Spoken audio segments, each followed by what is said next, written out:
¿Cómo están? Buenas tardes. Estamos retomando el live de diabetes que se nos cortó. Estábamos hablando con la doctora Magdalena Aguirre y María de los Ángeles Uribe, que ya van a aparecer en pantalla aquí abajito. Habíamos comenzado a hablar del tema que hoy día nos convoca, a raíz de que ayer justamente fue el Día Mundial de la Diabetes, ¿ya? Así que hoy día estamos hablando de diabetes, aclarando dudas. Habíamos comenzado a hablar con nuestras especialistas, quienes habían definido diabetes, ¿verdad? Y nos habían explicado los tipos de diabetes, la diabetes tipo 1 y la diabetes tipo 2, y estaban conversándonos respecto de que esta se podía presentar en niños, niñas y adultos, y estábamos en eso, nos habíamos quedado en la sintomatología cuando se nos cortó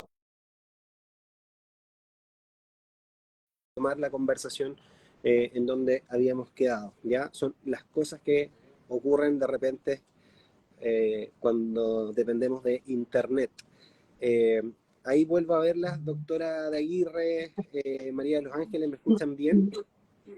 Ahí sí tuvimos un problema técnico, parece. Perfecto, sí, tuvimos un problema técnico. Mientras se conectaban, aproveché de hacer esta pequeña síntesis que habíamos hecho, en que ya habíamos hablado, revisado la enfermedad, la clasificación, ¿verdad? Los tipos de diabetes que existían. Ustedes ya explicaron el origen, que era o problemas en la producción de la insulina o problemas en las células para reconocer esta insulina, y por tanto quedaba la glucosa suelta en la sangre. Y nos habíamos quedado en la sintomatología que había explicado María de los Ángeles que podían presentar los niños y niñas. Quiero preguntarles ahora, ¿existen edades donde se presente más frecuente la diabetes? Cualquiera sea el tipo.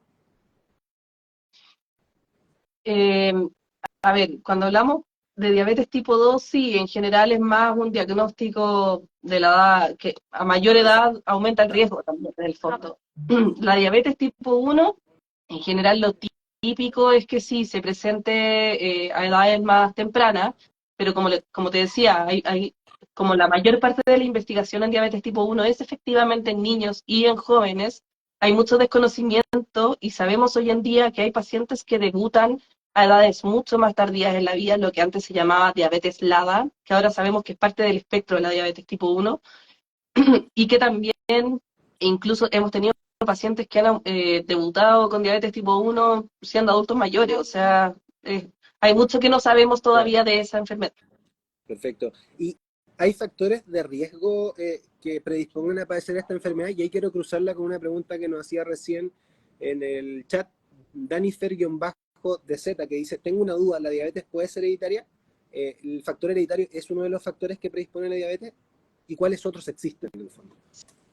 Sí, mira, los factores hereditarios son una realidad en el fondo y si yo tengo mi papá, mi mamá, algún hermano, algún en el fondo familiar de primer grado que tiene diabetes, estamos hablando ahora 100% de diabetes tipo 2, que es la diabetes más Más frecuente, importante en número, más frecuente y la más prevenible en el fondo, ¿ya? Y si bien está este factor hereditario, es muy importante en el fondo atender a los factores de riesgo que tiene esta enfermedad, porque la mayoría de ellos son modificables por nosotros. Y eso tiene mucho que ver con los patrones de alimentación que nosotros tenemos, los estilos de vida que estamos llevando, si tenemos un estilo de vida activo en cuanto a la actividad física, etcétera, etcétera. Entonces, por eso es muy importante que exista este Día de la Diabetes, que fue ayer a todo esto, y que podamos concientizar a la población, porque en verdad es un problema que va cada vez más en aumento y que va muy de la mano y está muy asociado a la obesidad y al exceso de peso, lo Por cual a tanto, su vez está muy asociado con nuestros estilos de vida. El estilo de vida. Sí, complementando lo que decía la doctora, es fundamental y es como nuestro foco siempre es a cualquier paciente va a ser la alimentación saludable, la alimentación que sea baja en grasas, que no sea con tanto carbohidrato, que tengamos eh, actividad física. Es fundamental la actividad física, no solamente para bajar ahí el peso, sino que también nos va a ayudar a fortalecer muchas cosas. Entonces, siempre va a ser nuestro foco la vida saludable en sí. perfecto. Esto es los hábitos que ustedes mencionan, es algo que llevamos casi 20 live grabando y algo que aparece frecuentemente, así que un mensaje que se le diera quedando grabada en nuestra comunidad, vecinos y vecinas de La Florida, es que los hábitos resultan fundamentales a la hora de estas enfermedades no transmisibles como es la diabetes y otras que hemos hablado previamente. ¿Existen alimentos que puedan originar o promover que una persona sufra diabetes? Lo que escuchamos siempre es el azúcar, ¿no? Eh, ¿Existe esta relación entre alimentos y más riesgo de diabetes? Ustedes lo han mencionado, ¿y cuáles otros existen? Mencionaron como factor Mira, de riesgo la alimentación, así que sospecho que sí. yo te diría que más que el azúcar en particular, para no demonizar el azúcar, son los patrones de alimentación. O sea, ¿cuál es el patrón que yo sigo de alimentación en mi vida? Y en ese sentido sabemos que este patrón con alta ingesta de alimentos ultraprocesados, por ejemplo, que son todos aquellos alimentos en los que en general tienen etiqueta, que si uno los ve y dice, este alimento salió de un árbol, salió de algo tangible que yo conozca, y la respuesta es no, o que yo veo el etiquetado y tiene un montón de ingredientes que yo desconozco que son. Sí. Esos alimentos se han asociado muy fuertemente su consumo, que son muy comunes el consumo hoy en día de ellos con el desarrollo de diabetes. Así como por supuesto los alimentos altos en azúcar o los carbohidratos refinados que decimos nosotros que eh, son aquellas harinas blancas, en el fondo, alto consumo de masas, por supuesto que las grasas no sanas o grasas saturadas, etcétera. Ya sí, el patrón de consumo alto en este tipo de alimentos, bajo en verduras, bajo en frutas, el consumo de bebidas azucaradas está muy, muy relacionado al desarrollo de diabetes, que es de los alimentos más diabetogénicos o productores de diabetes que se conocen, ¿ya? Y que son altamente consumidos por la población, ¿ya? Sí, de hecho, usted mencionaba, por fortuna hoy día tenemos los sellos que nos permiten identificar con más facilidad estos alimentos hiperprocesados y leía, no sé si se mantendrá, que a raíz de esto, un alimento que estaba viendo una reducción de su consumo aparentemente a raíz de la etiqueta, justamente eran las bebidas, que somos campeones iberoamericanos en consumo de bebidas azucaradas, además, acá en Chile. De hecho, según la encuesta nacional de salud, en 2016-2017 el 12,3% de la población del país tenía diabetes, que equivale a casi 2 millones de personas. En relación a esta información, ¿cómo estamos acá en la realidad hospitalaria? ¿Tenemos una derivación muy grande o un aumento de la población bajo control en el programa de diabetes en este último tiempo? ¿Aumenta el número de derivaciones que recibimos desde atención primaria? Absolutamente, o sea, es un número Que va en aumento. que va en aumento permanentemente, y ese 12% probablemente se está quedando ya chico a esta altura. Sí, Se han está pasado quedando 6 años. ¿Hay algún dato, doctora, que tengamos más actualizado de la prevalencia hoy día? No que yo conozca, pero sí en otros países, por ejemplo, Venezuela no tiene una encuesta nacional de salud como la nuestra, pero igual se hizo un estudio respecto a la prevalencia, tomando muestras en el fondo de poblaciones de varios lugares, y ya van en 18%, o sea, es lo más probable que nosotros estemos más o menos en esa Que cifra. cuando O sea, tengamos una nueva foto, que cuando nos saquen una nueva foto, la cifra ya haya Aumentado. subido. lo vemos todos los días. O sea, Mm, nosotros, los pacientes que tenemos bajo control en el programa no bajan, van permanentemente en ascenso. Sí. subiendo.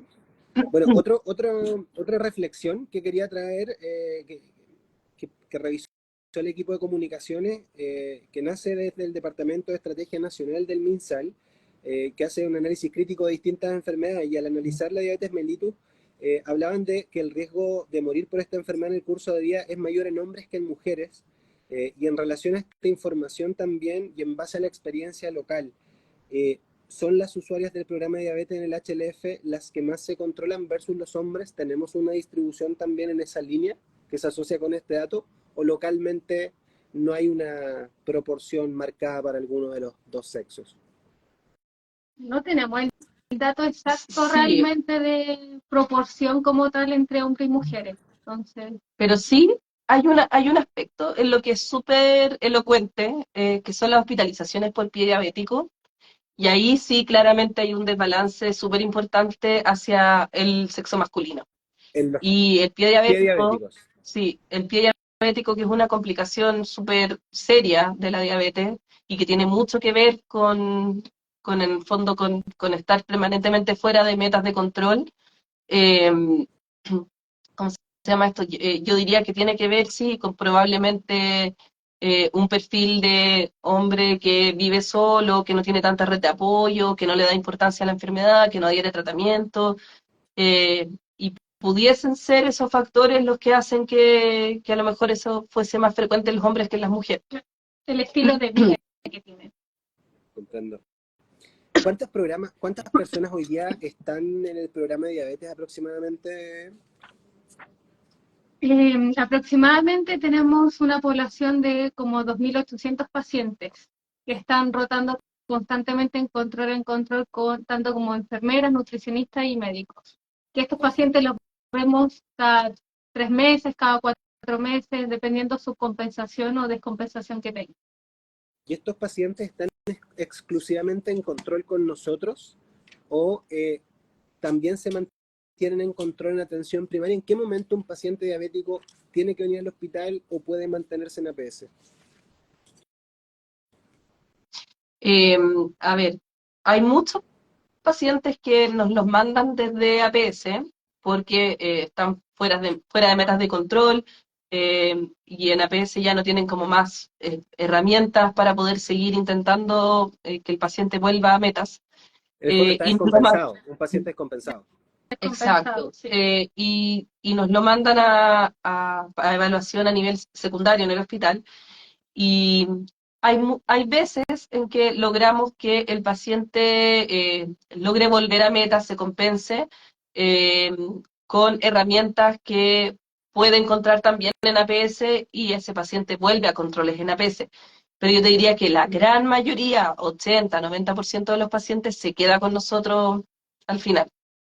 Y no es que Porque mantengan el doble control, se quedan solo con nosotros. hay algunos que mantienen el doble control, pero la verdad es que no es la idea, porque al final empiezan a recibir informaciones Doble información. de dos lados, y en el fondo si el paciente se fue a atención secundaria por su diabetes, la idea es que no le quite, entre comillas, espacio a pacientes que están en atención primaria respecto a las horas y todo eso, que no tenga una doble atención. Uh-huh.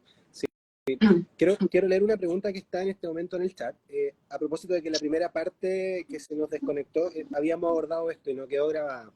Ella, Chio2809, dice, ¿cómo saber qué tipo de diabetes tengo? Hablamos de los tipos de diabetes al inicio. Mis doctores siempre han dudado de que mi diabetes sea tipo 2, debuté a los 26 años. Entonces, la pregunta ahí, doctora, ¿es fácilmente diferenciable en base a exámenes o no? ¿O efectivamente es frecuente que pase esto, que es difícil saber de qué tipo es la persona, de qué tipo de diabetes tiene? Hay veces en que efectivamente uno tiene la duda y tiene como factores que lo orientan a una, pero también a la otra, pero en general hay varios factores diferenciadores. Entre ellos, por ejemplo, hay un examen que nosotros hacemos a los pacientes cuando tenemos esa duda, que se llama marcadores inmunológicos de diabetes, que miden la sangre si es que la existencia o no de esos anticuerpos anti la célula de mi páncreas que produce insulina, anticélula beta se llama esa célula, ¿ya?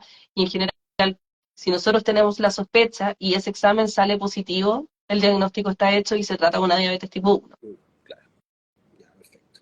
Ahí que entonces respondía a la pregunta. Bueno, aprovecho de leer algunos mensajes que se nos habían quedado arriba. Mermeladartesanal.antonio. ¿Sí? Así se llama el usuario, ¿eh? Tiene harta azúcar el nombre. Hola, hereditaria. Yo me alimento sano. Ella está contando su experiencia, pero aún así sufre de diabetes. Está haciendo el punto en que, a pesar de que se alimenta sano, porque sus abuelos tuvieron diabetes, ella explica su diagnóstico. Bueno, hablaban acá, ponen ejemplos. Danifer dice, tengo mi abuelo paterno que producto de la diabetes le amputaron extremidades y falleció. ¿Qué probabilidad existe que tenga diabetes? Me refiero a que pueda ser genética. Todos quienes tenemos padres o abuelos diabéticos aumenta el riesgo en base a lo que ustedes mencionaron. ¿Cuánto ese dato existe?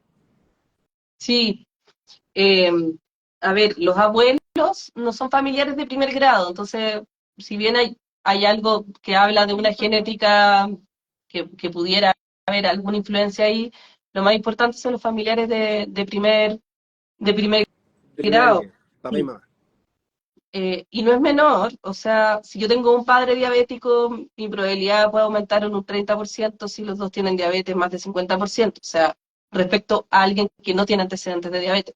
Entonces, en ese sentido, esas personas, y bueno, obviamente todas las personas, pero esas personas sobre todo tienen que cuidar así en forma muy importante sus estilos de vida, sus patrones de alimentación, hacer actividad física, cuidarse de no subir de peso, etcétera, Perfecto. para no Doctora, desarrollar. acá nos pregunta una persona cuál es la diferencia de diabetes y algo de la insulina dice, no recuerdo cómo se dice, me imagino que se refiere a la resistencia a la insulina. Ahí hay un concepto que también a veces uno escucha en la población que es la prediabetes. ¿Es un concepto que se debe usar? ¿Existe la prediabetes? ¿Es lo mismo que la resistencia a la insulina? Aprovecho de hacer la conexión ahí. Mira, en la Sociedad Chilena de Diabetología hace no tanto hubo un live de este tema, súper ¿Ya? bueno, que lo recomiendo si quieren ir a la página de sochidiab.cl. La Sochidiab es una sociedad chilena de diabetología dirigida no solamente a los profesionales que trabajamos en diabetes, sino que también a los pacientes, así que les invito a seguirla en redes sociales. Ah, buenísimo. Tienen Vamos a muy dejar buenos ahí la arroba datos, después igual sí, para invitarles a conocerlo. tienen muy buenos datos, tienen muy buena información, información que es confiable además, y ahí están guardados todos los lives. Y ahí se explica muy claramente en el fondo que la resistencia a la insulina no es una enfermedad como tal, sino que es una especie de condición fisiopatológica que se da asociada a algunas enfermedades, la más importante la obesidad, ¿ya? Y otra cosa distinta, bueno, la resistencia a la insulina, a todo esto para terminar, así como bien a grandes rasgos, no se expresa a través de una hiperglicemia, o sea, no se expresa a través de un aumento de la glicemia en la sangre porque no es una enfermedad, ¿ya? Pero obviamente va a predisponer. Lo que pasa es que yo no tengo un examen para hacer, para decir, este paciente tiene resistencia a la insulina. Si yo tengo un paciente que tiene exceso de peso, yo ya puedo asumir que ese paciente tiene resistencia a la insulina, ¿ya? Y que por lo tanto tiene más riesgo de desarrollar una prediabetes o una diabetes. La prediabetes sí existe y es un estado como intermedio entre los niveles normales de glicemia y la diabetes como tal, ¿ya? Ya. Pero es un predictor es como un estado previo a, tal como lo dice la No hay palabra. vuelta atrás. Si tengo prediabetes, ¿voy a tener diabetes en algún momento? ¿O modificando dietas y hábitos hay chance de Hay retroceder? chances, sí hay chances. Perfecto. Doctora, mencionaron ahí una complicación, una amputación, ¿verdad? Hay otras complicaciones de las diabetes como son las neuropatías diabéticas que escuchamos. ¿Nos puede explicar qué es y por qué un paciente puede llegar a sufrirla? Sí, bueno, de las complicaciones de la diabetes hay varias. Sí. Tenemos, por un lado, la neuropatía diabética, que está muy relacionada al pie diabético, en que en el fondo hay una afectación por el hecho de estar expuesto a hiperglicemia constantemente de los nervios periféricos, y eso afecta a algunos nervios, tanto motores, provocando desbalances musculares y deformidades en el pie, por ejemplo, como también nervios sensitivos, que son los que nos llevan la sensación a decir, esto me duele, esto me quema, esto me hace daño. Eh, entonces esa es una muy mala combinación, porque en el fondo, teniendo un desbalance muscular por afectación de los nervios motores, que produce deformidades en nuestro pie, que si tuviéramos las fibras que nos dan la información del dolor así perfectas, nosotros diríamos, esto me duele, haríamos Está cosas. bien. Claro. Exacto. Pero además, con un paciente que no siente dolor, etcétera, la predisposición a hacer heridas es muy alta. Si eso además lo combinamos con un paciente que su vasculatura está también dañada por en el fondo por daño a nivel de los vasos sanguíneos, vamos a tener además un paciente que tenga mala irrigación, entonces esa herida va a tener más dificultad para cicatrizar, etcétera.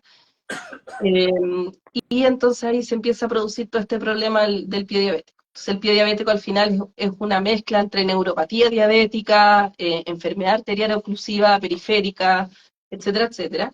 Claro. Y la neuropatía también, así como se puede dar con falta de sensibilidad, también existe como se dañan estos nervios, también existe la neuropatía dolorosa. Entonces, hay dolor, porque en el fondo hay una generación anormal del impulso nervioso y eso genera sensaciones anormales también. Claro, ¿ya? ahí es cuando el paciente llega diciendo que siente como puntadas o Exacto. entumecimiento de la zona o que realmente no siente o hormigueo, como todo esto va relacionado con lo que comenta la doctora. Perfecto. Claro, y en cuanto a las complicaciones, para terminar, las complicaciones son a nivel macrovascular, que decimos nosotros, que es como el mayor riesgo de sufrir un infarto, el mayor riesgo de sufrir un accidente vascular, y las microvasculares, dentro de los cuales está la neuropatía y también está la retinopatía, ya, es decir, el daño en las retinas de los ojos, y la nefropatía, es decir, el daño en los riñones. La diabetes es la primera causa de entrada a diálisis en nuestro país actualmente. Ese dato no teníamos. Y sí me acuerdo que en el live, cuando hablamos de accidente cerebrovascular, los médicos mencionaban que patologías mal controladas como la hipertensión o la diabetes aumentaban el riesgo, que es lo que usted acaba de comentar. Sí, hemos aprendido mucho hablando con ustedes en estos lives, no se imaginan cuánto. Hay una pregunta en base al que quiero leerlo en el chat, en base a lo que hablábamos delante de las bebidas. Las bebidas cero, que se supone no tienen azúcar, ¿siguen siendo un factor de riesgo? Esa es una pregunta que nos hacen en el chat, en términos de hábito.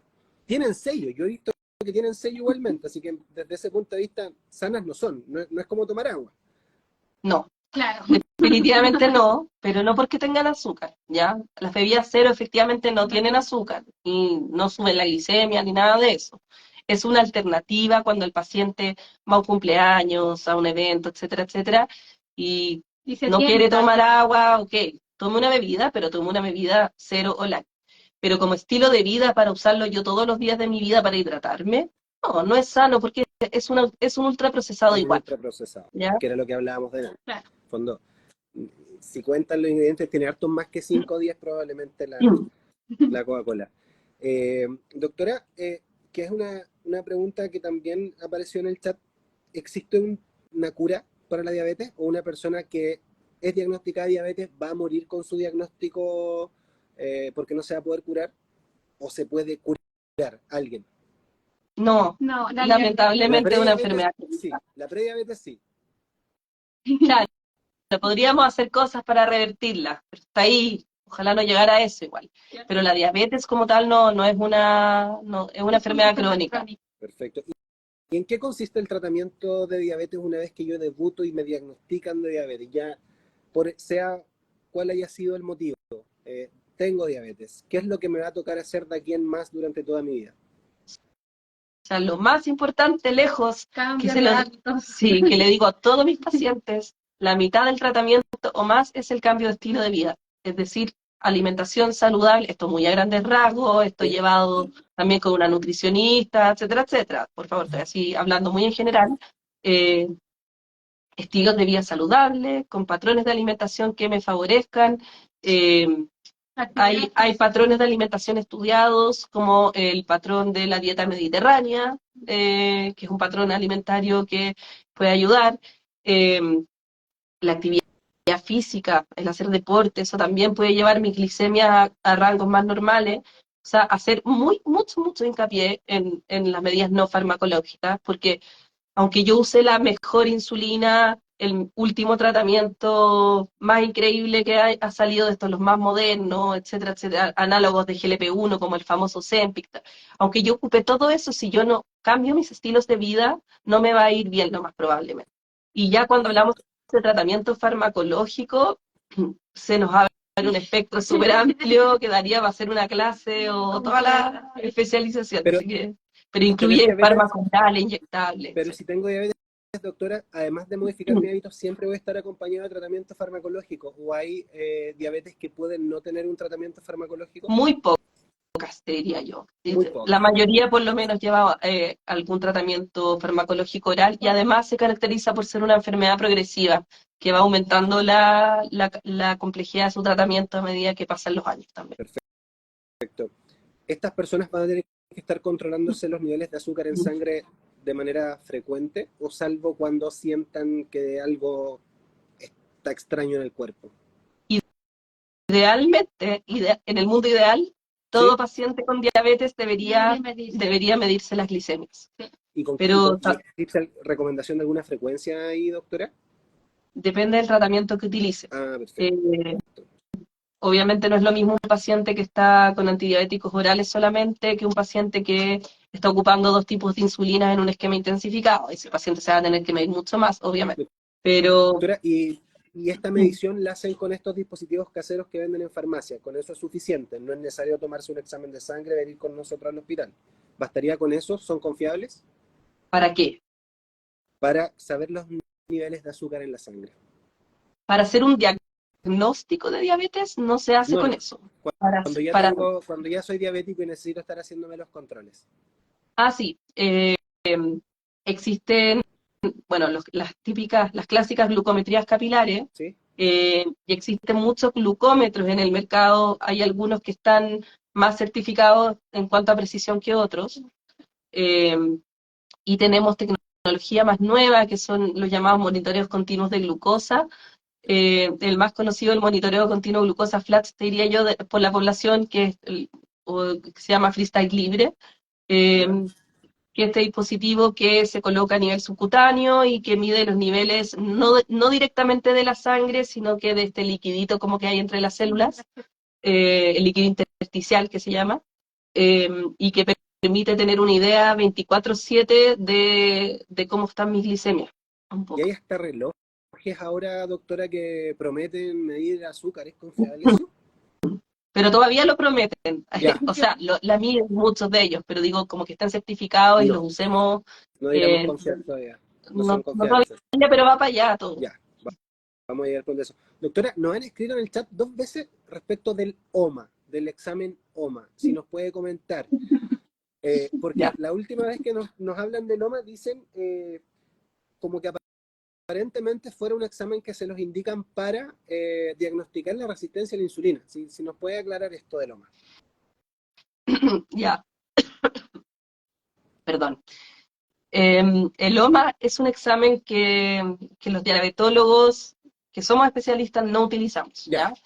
Porque es un examen que se utiliza para estudios clínicos, etcétera, etcétera, pero no como para diagnosticar nada en el fondo, porque es poco preciso, porque no está estandarizado, porque en alguien que tiene resistencia a la insulina me puede salir alterado o no, entonces al final no me va a servir mucho y como yo les decía recién, remítanse al live que hicieron en Sochidiap respecto a este tema, que lo hablan en extenso porque hay mucha duda al respecto, pero básicamente la idea es el diagnóstico de la resistencia a la insulina es clínico. Eso quiere decir que no se mide o no se hace a un través de un examen. examen, sino a través del examen físico y de la historia del paciente. Y probablemente si ese paciente tiene sobrepeso, tiene obesidad, tiene resistencia a la insulina. No necesito hacer ningún examen. Perfecto. Clarísimo.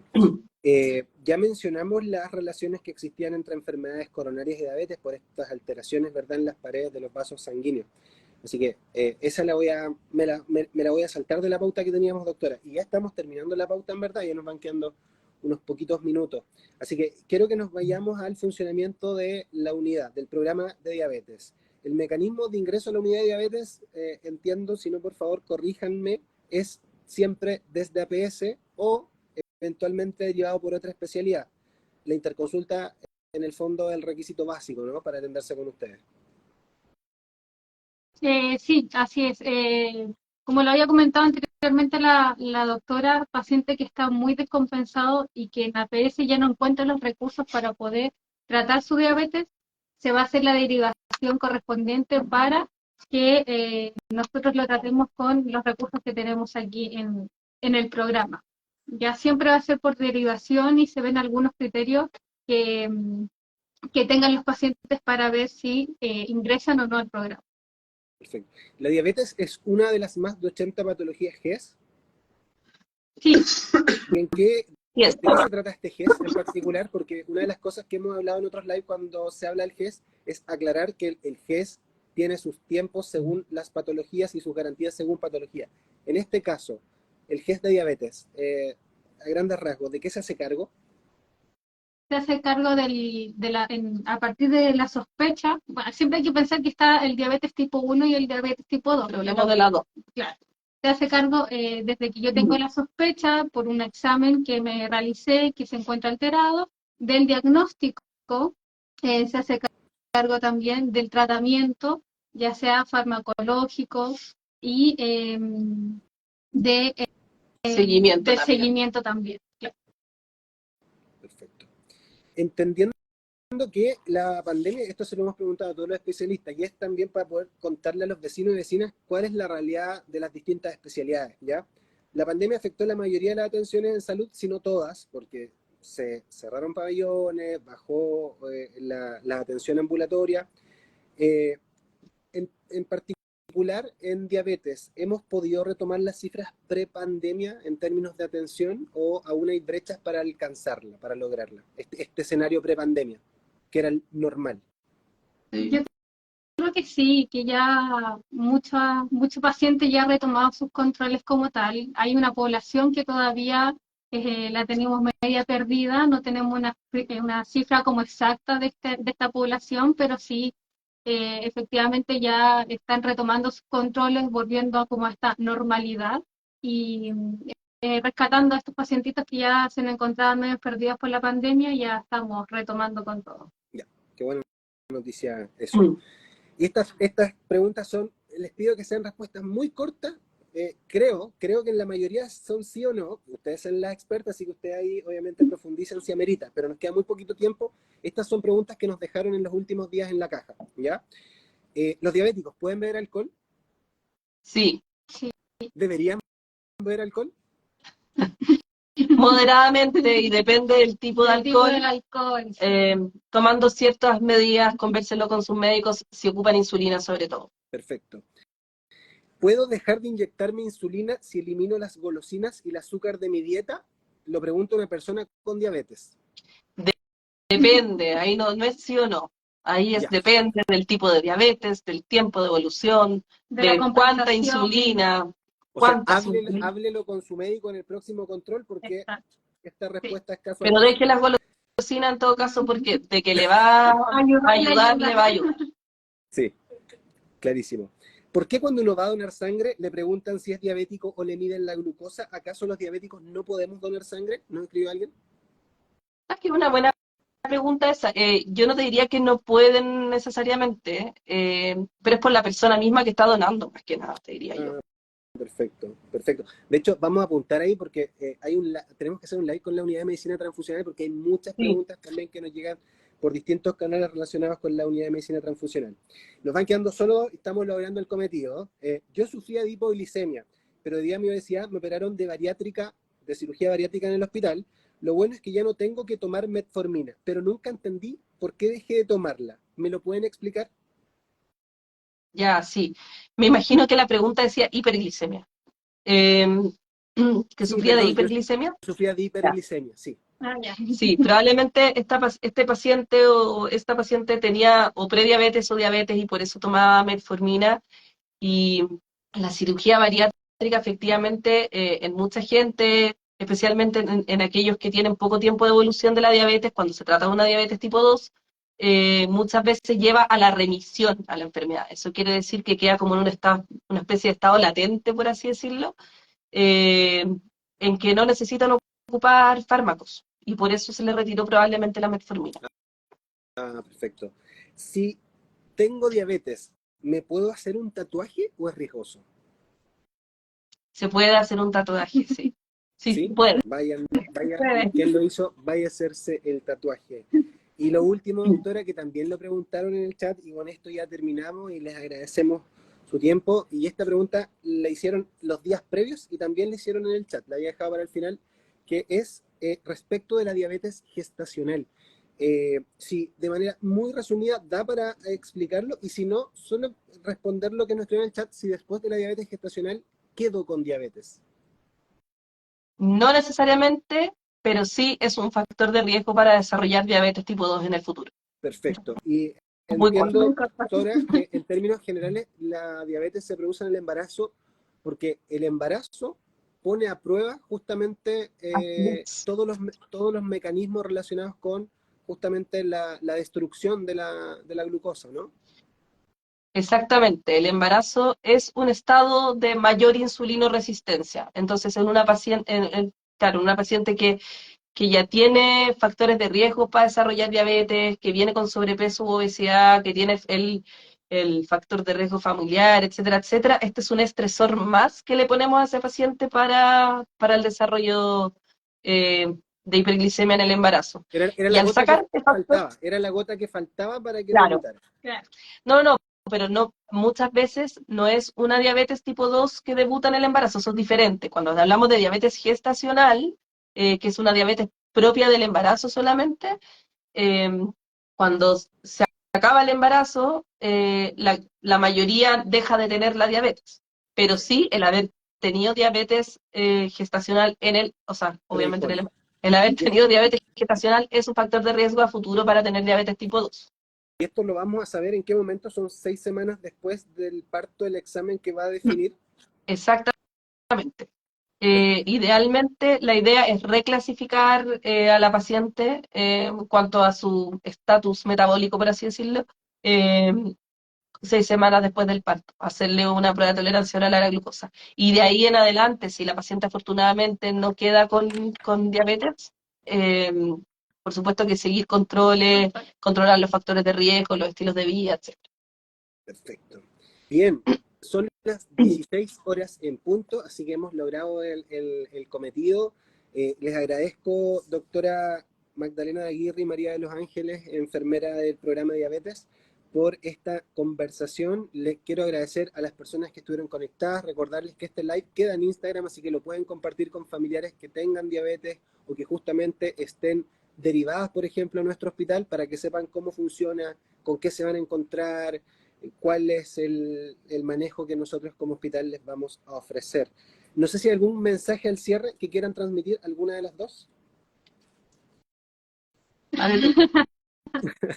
Esa mirada cómplice.